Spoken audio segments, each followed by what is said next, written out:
Okay, yesterday I was here just when the rain was beginning, and I mentioned that I would come back and video some today to see how the rain affected things.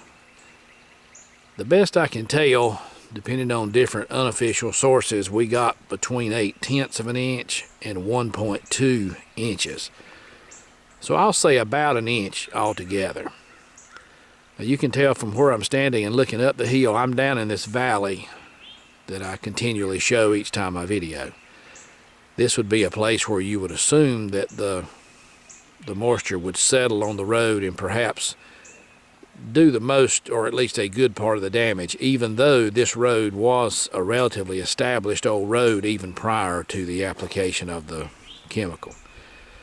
Now you can see here, which is directly at the bottom of this lowest point, on the left the gravel, then in the middle of the screen the soil stabilization fabric, and then to the right the area that was untreated and uncompacted in this process. So I'm going to go down here and walk in this area. You may be able to see down through the undergrowth, or perhaps even hear some the fact that it has rained, and see the water running.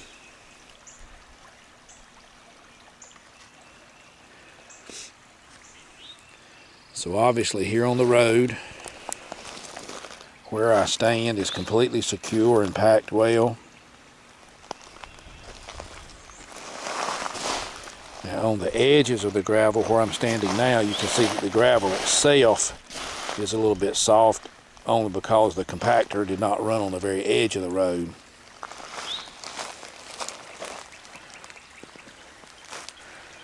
Alright, where I'm walking now is considerably softer, and you can see that the dirt is pretty easily marked by just the weight of walking.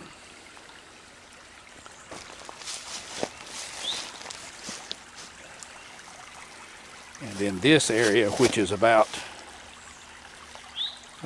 maybe 2 feet off the side of the road and was not treated or